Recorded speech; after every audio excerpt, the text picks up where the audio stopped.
Laura, what's up with you today? Hey, what's up? Oh, no. I'm just here. I'm happy to be here. So excited to talk about another really fun topic today. What is on your mind for today? Yeah, so I thought that we would talk about carrots today. You know how, seeing as the website is called Carrotgal, Yes, we probably ought to be talking about carrots and how to grow carrots. we ought to be talking about that. I like that. I don't believe in shitting on ourselves, but I agree with you. We should probably talk about carrots. Yes. Let's talk about carrots. It sounds, I mean, maybe to the average human, they're like, why are you guys talking about carrots? But carrots is it's such a fun thing to grow. So fun to grow. So So fun. yeah, I get really excited about carrots. I was just looking this week on looking for some carrot seeds specifically online. I think I was on Etsy is where I was at. And this one company showed up and they had the coolest variety of carrots. They had like this dark, I think they called them black carrots or Black Nebula. black Nebula carrots. I was like, what? I've seen like rainbow mixes of carrots. If you've been to the grocery store, like they have little bags of like the white and the purple and the orange. Obviously, we all know orange, but I saw the seeds. You know, I've seen seeds of like the rainbow carrots, but obviously we mostly grow like the orange carrots. There's a lot of varieties, and I didn't know there was like black carrots. So I just like, I want to grow black carrots now. Anyway, I'm digressing.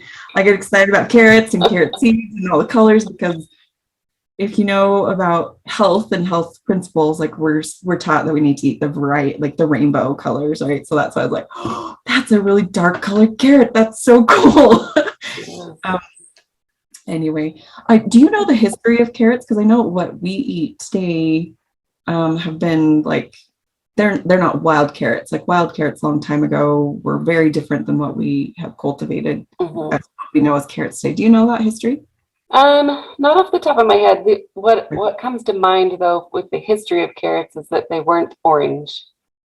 Right, that's what I remember. I believe they were white originally.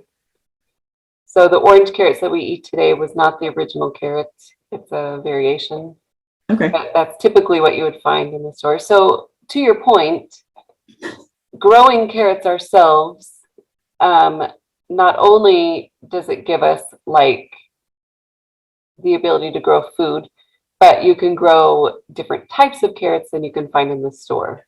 So what you find in the store, you'll find a few kinds. Maybe you'll be lucky and have a few that are the multicolored ones, but you're really not going to get like, there's like ones that are like tiny and round. There's ones that are like skinny, like super skinny, ones that are really chunky, ones that are really short, ones that are super long and thin, some that are red, some that are white, some that are, as you found, like dark purple, right? So right. You can get all these different colors and varieties and stuff. And cool thing with all these different kinds of carrots is they all taste different, which is so weird.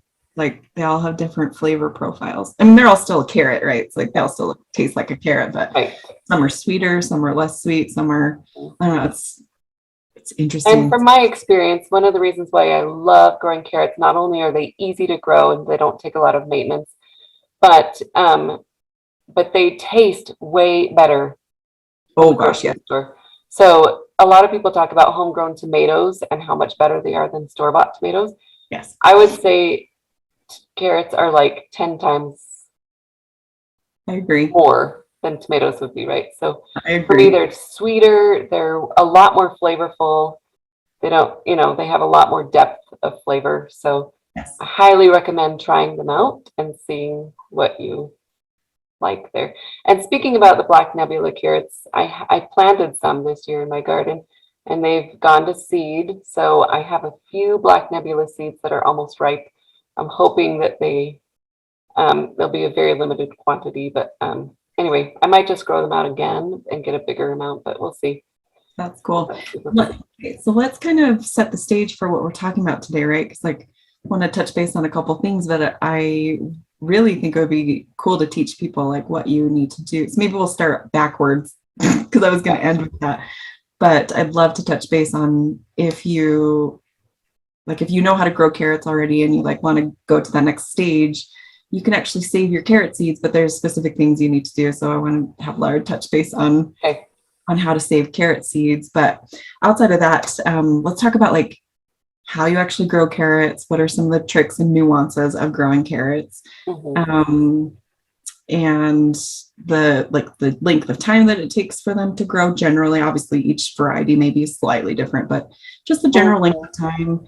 What do we do? Like, how do we harvest them? And then how do we preserve them? A lot of people don't know that you can actually eat the carrot greens. So like, what do we actually do with the carrot greens? I was at our sister-in-law's house a couple weeks back, and they have horses. And so we were pulling some carrots out of her garden, and she was like, I want the carrot tops. And I was like, that's cool. You can have the carrot tops. You know, I wasn't going to do anything with them. She's like, I want to feed them to my horses. And I'm like, okay, I didn't know that horses loved carrot tops. So that was a cool news for me, because I knew they liked carrots. I know carrots are really sweet for them, and bunnies like carrots, but I didn't know the carrot top thing. So that was kind of cool, but we can also eat carrot tops. They're really good for us. So let's talk about all those, and then I thought this was going to be a short video, but it's pretty long. So that's okay. My carrot tops, I either compost them, or I'll dig them back into the soil to break down, or what I most often do is I just throw them into my chicken coop and let them go at it, and they love eating the carrot tops too. So cool. But I've actually made like I don't know what they call it. No, you can make pesto out of it, but I just I chopped them on a chopping board with I think a bunch of parsley and some garlic and then some salt. And so it's kind of a type of pesto, but I didn't add any olive oil to mush it together or anything. And I just put it on top of a salad. So it just was this really nice herby, flavorful thing. So it's almost like I treated it like another herb. Yeah. And they're going to taste very similar to parsley.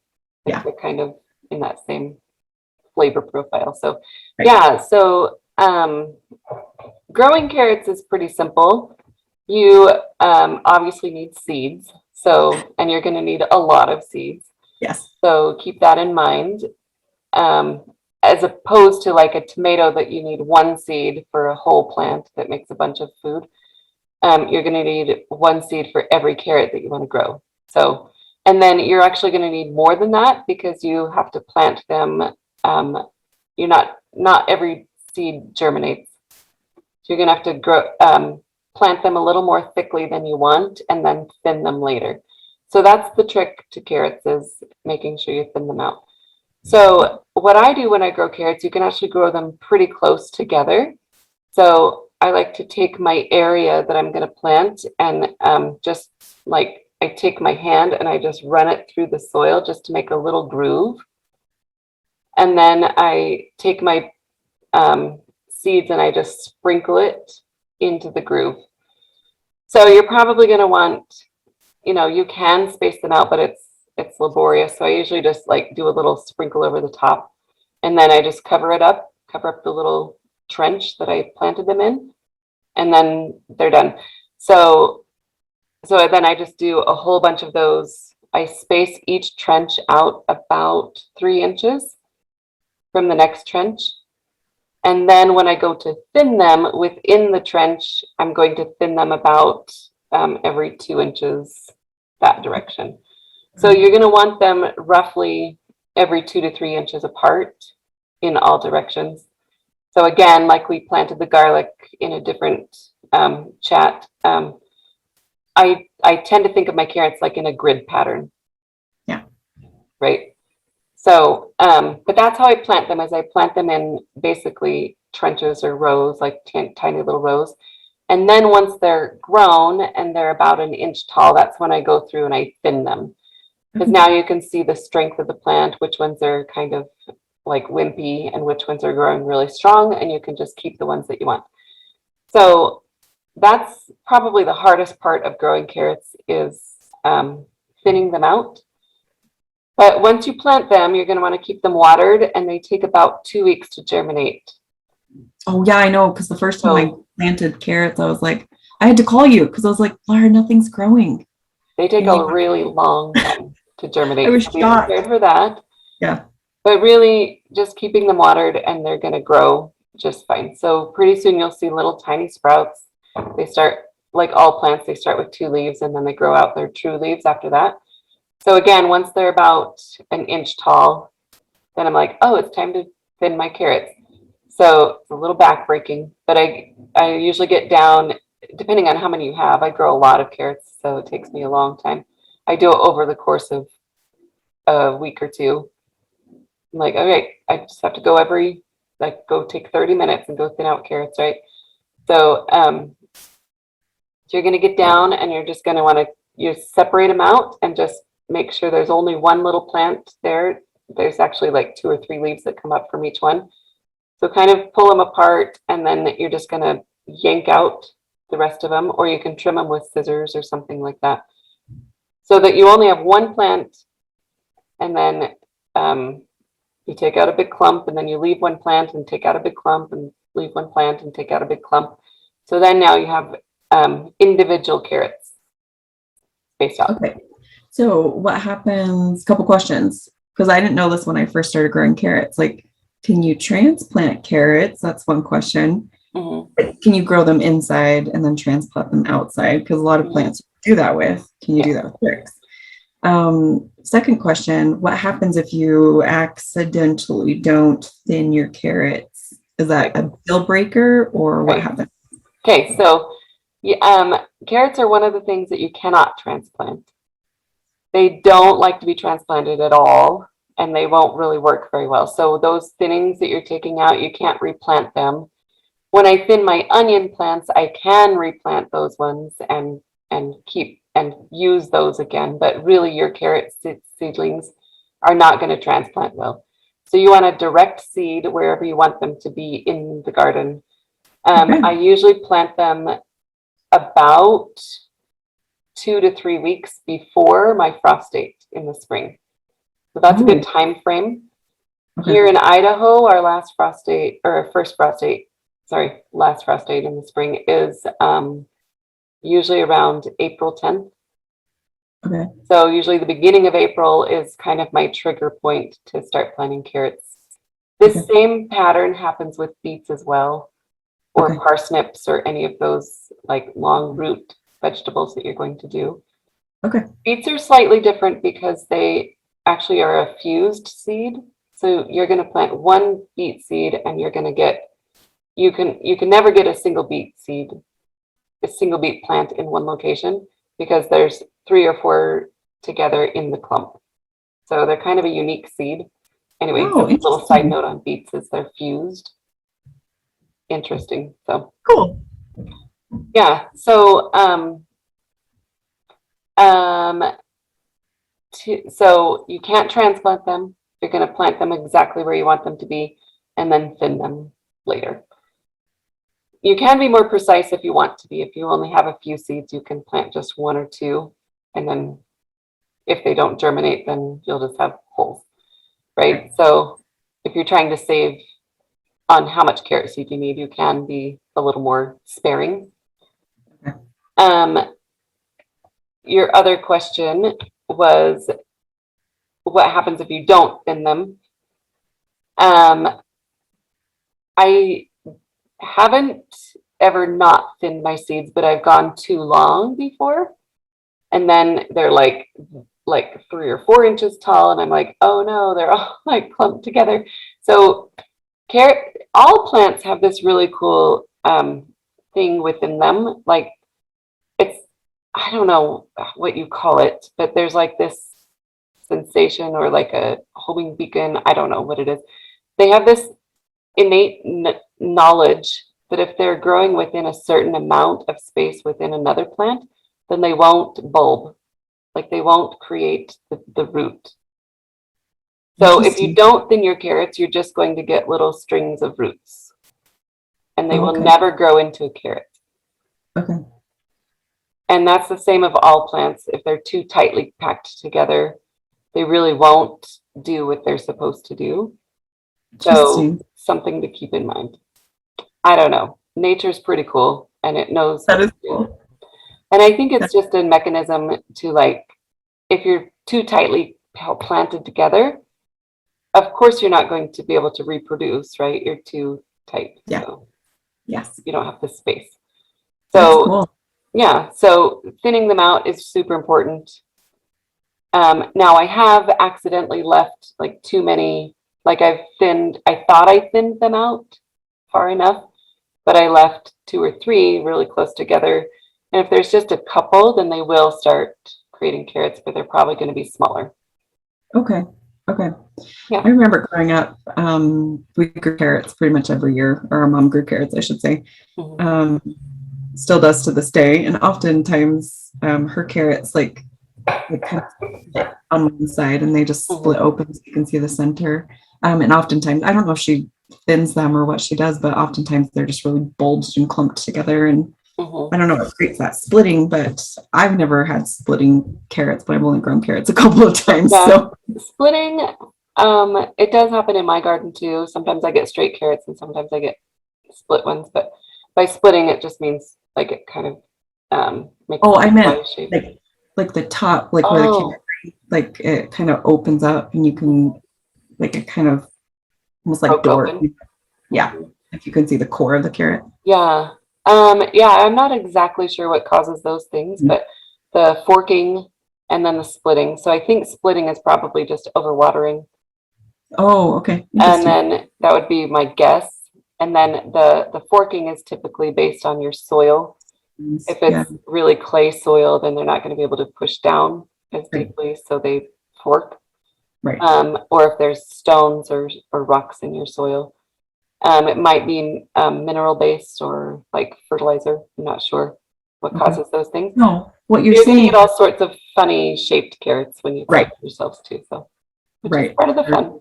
It is part of the fun. It's really exciting. So Mhm. what I'm hearing you say is carrots are overcomers. they they Yes, find obstacles and then they still find a way around them. that's right. Yes.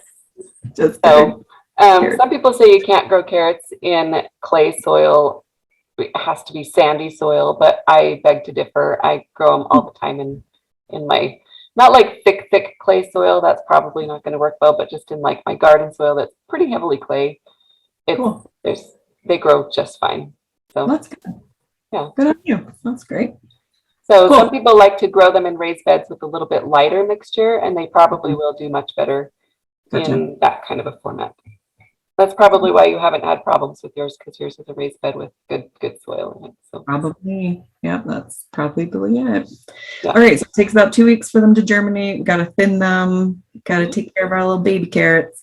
And then Once how long? they're thinned, then they just let them grow. Like you really Okay. just let them do their thing after that point.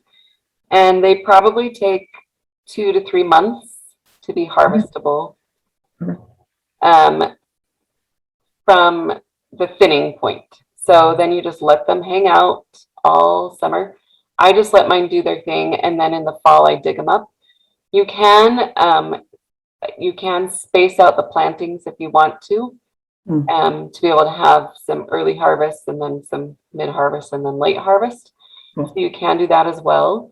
You can also plant them in the fall or toward the end of summer, and they can be full grown by the time winter hits, and then you can dig them up at that point or leave them in the ground and protect them with a cold frame or something like that. We talked about that in our winter gardening class video. So anyway, so those are some things, but typically they just hang out, and then usually what I do is I kind of watch the plant part, like the bushy part, the green leaves. Once they're big, they're gonna grow probably 2 feet tall, something like that, a foot to 2 feet. Once they look big and bushy, then I'm like, oh, the carrots are probably about ready to harvest. Right. So then I get down and I kind of look around the tops and I just push some of the soil away and I just see how big the top is. And that gives me a good indication of how big the root is. Yeah. And once I see Diameter of the carrot. the diameter, once I see that the tops are looking really nicely big, about the right diameter that I'm looking for, then it's time to dig them. So I generally get a garden shovel. You can, if your soil is moist, you can just pull gently and they pop out. The risk with that is that they often break off. Yeah, they do. So I generally like to loosen the soil a little bit with a shovel. So I go next to it and kind of give it a little like wiggle, and then the soil's a little bit looser, and then I can pull them out really easily and they don't generally break off. Cool. From there, I typically just twist off the tops right there in the garden. Or I leave them on and I twist them off when I bring them in the house, either way. So sometimes it's nice to be able to just gather up the whole clump with the tops and just carry them in that way. Otherwise, I twist off the tops and throw them into a box or a bag in the garden. So the way that I store them is, so carrot storage, they like to be really, really, humidity is good for carrots. So if you were to store them in a cold storage situation like a root cellar or something like that, not a lot of people have root cellars right now, but if you did have a root cellar by chance, then you would want to have really high humidity in the root cellar when you're storing carrots in there. Since I don't have a root cellar, I tend to keep them in, so I just get like a bag. You can use a clean grocery bag or like a Ziploc bag or something of that nature. And I usually just put them in there. I leave the dirt on and everything, twist the tops off. So I just throw them in there with the dirt, and then I take a small handful of water and I just sprinkle it on top of the carrots.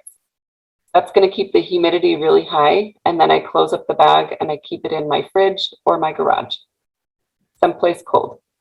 Cool. And that's pretty much it. And they really last like all winter long. You're going to get a few that go goopy, but you can you can still work around. Not if they're really gross, but some in the bag that like one in the bag is not going to spoil the whole bunch like an apple would. So cool. Other things. So that's really how I store them, is just in cold with lots of humidity. Plastic bags are really great to store them in. Very good. Very good to know, right? It's like when you buy them at the store, you just don't know those things, like the nuances of how do you actually store this? How long do they take to store? Like how long does a carrot take to grow? Like all those things. So that's really, really helpful knowledge. So, oh, go ahead. Some people think that you have to like preserve them, like you have to cut them and blanch them and freeze them. And I'm like, not carrots. Like they store really long, just as is. So I personally like to use them fresh. So I just store them in a root cellar type of fashion. Right.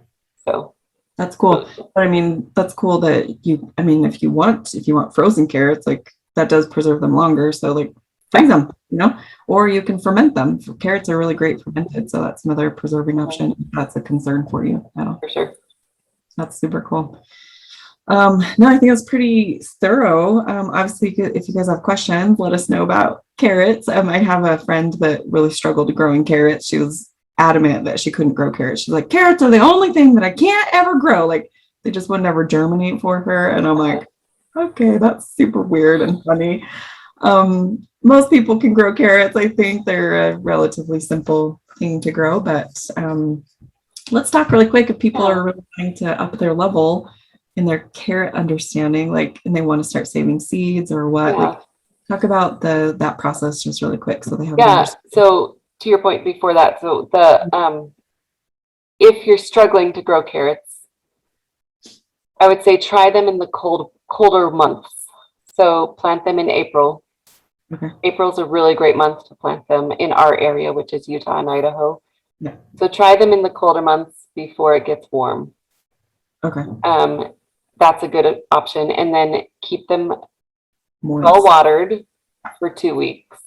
And you should do fine with that. So try those tips if you're struggling to grow carrots.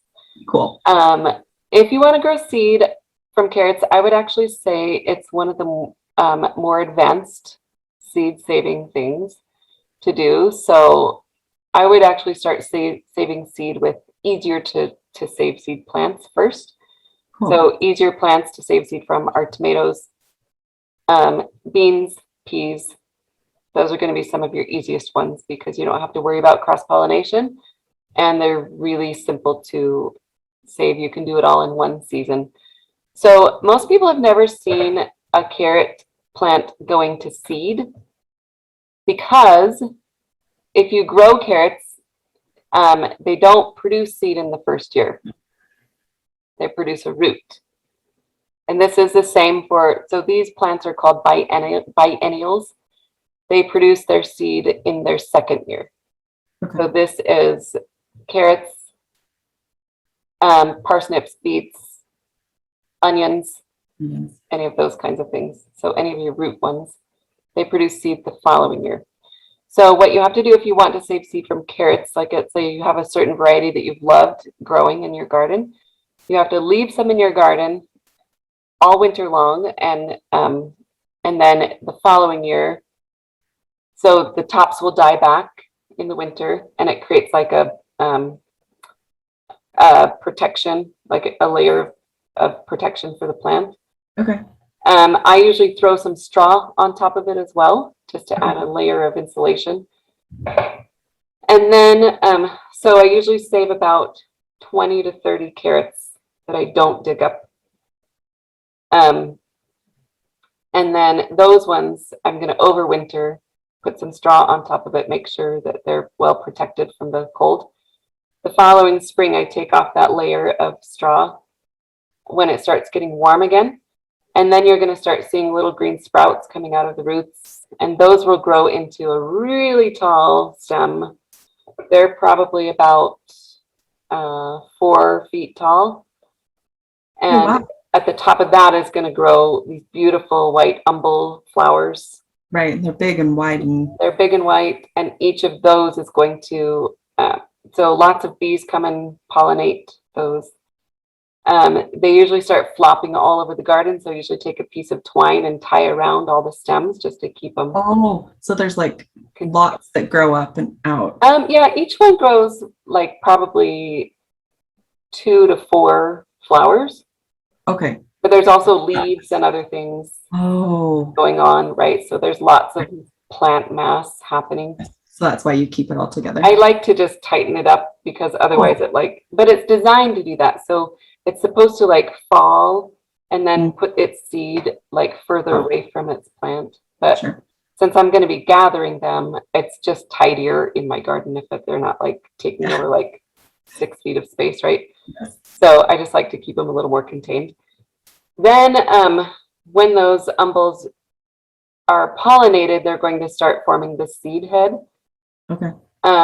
So each of those umbels is going to have like 200 seeds on it. Oh. So it's a lot of seeds in one little umbel. Yeah. And then from there, you're going to let those dry down on the plant. At the bottom of the flower are these little like spiky things. And when those start getting brown and crispy, that's when it's time to harvest the seeds. Okay. So then I usually look for like a brown stem, those kind of like it's starting to get crispy. You don't want it to get to the black stage, that's gone too far. But I usually look for it to get dry and crispy. And then I just go through and I clip them off with scissors and just drop them into a brown paper bag and let them keep drying in the house. And then once they're dry, like super dry, then I just take them. I usually put on a pair of gloves just because they're a little bit pokey, like you can get, I don't know. Anyway, so then I just rub the seed head into a bowl and all those seeds fall. And then from there, you take the seeds and you're going to rub them with each other. Like pick up handfuls and just rub them, pick up handfuls and rub them together. Because I didn't know if you know this, if you have ever planted carrot seeds, they already have, they've already been rubbed off. But when you grow them, they're like Velcro. They have little like burrs on them, and they'll cling to your clothes and like get stuck everywhere. Interesting. Yeah, and it's a really cool mechanism for the plant because carrots probably don't want to grow right next to the parent carrot plant. They want to be transplanted. So they want to attach themselves to a dog that walked by or the birds or whatever the case may be and go somewhere else to be perpetuated, right? So cool. Yeah, so I like to rub off all those burrs. Just, you don't have to, like if you don't want to clean them that deeply, you don't have to, but you can just plant them with the burrs on. It's not going to hurt anything, but most people don't know that they have that Velcro-y burr Right. thing on it. So, wow. yes. Thorough education about carrots. Yes. So. And again, like I said, saving carrot seeds is pretty advanced. You have to make sure that they don't cross-pollinate with like wild things, like Queen Anne's lace will cross-pollinate with it, and other wild plants. So you have to make sure that there's distances if you want to save pure seed and stuff like that. So interesting. Anyway, such good information. I hope that you guys have learned a thing or two about carrots specifically today. I know I did. Learned a lot. What cool stories. I don't know. Let me just kind of wrap things up with just I think my own personal story, right? Of like the first time that I grew my own carrots, I should say. I think I already shared the story of like how I've built some garden beds on a neighbor's property because we don't have any property right now ourselves at the moment. So we're being inventive and creative, right? So built this garden bed on our neighbor's property, and first year was kind of a bust. We started like really super late in the season, so like whatever, that was a learning curve. Year 2, planted the whole thing out, planted the carrots, and that's why I had to call Laura and be like, nothing's coming up. I know I planted things here. So if you feel that way the first time, it's okay. Like I didn't know it took 2 weeks for them to start popping up. It was like 2 days later after I called her that they actually started showing up. So I was assured. But, then fast forward several months and, they were full sized. And one day, we just didn't have a ton of space. And so I think we may have harvested a total of like 7 carrots that year. So it was so exciting, right? But I was like, these are my first carrots. It was great. But I remember the day, it was a Sunday. I went out to check on our little garden boxes, and I realized that the carrot, because Laura was talking about like checking on the diameter of the carrot. My carrot actually kind of popped up out of the ground so I could see it. And I knew it was big enough, and the diameter I was super happy with it. And I'm like, I am pulling that bad boy out today. And it was such a joyful experience. We took a picture of me like pulling it out of the ground. It was just, I don't know, so joyful. And I'm sure anybody with a carrot or has grown a carrot can probably have similar stories, but it was just that moment, right? Like Laura shared in one of our chats about her first pumpkin that she grew and how she took that to her activity and carved that. And that was like her first thing. Like, this was my experience with my carrot, right? I'm like, that's so exciting. And then I brought my carrots in my house and they tasted amazing. And I was so sad that I didn't have more carrots because they are good. They are really good homegrown. So so much fun, so much joy in growing food and carrots specifically, because we're talking about it today. And they really don't take a lot of space in the garden either. You can grow like 100 carrots in like the space of like 2 feet by 2 feet, right? So it's really small. Yes, lots of carrots. Yeah. So, and they're really easy to take care of. They don't really require a ton outside of the thinning process. So they're pretty minimal. Yeah, for sure. Yeah. And I do grow carrot seeds. So if you need some, you can check out my Etsy shop and they've been cleaned. What? They've been cleaned.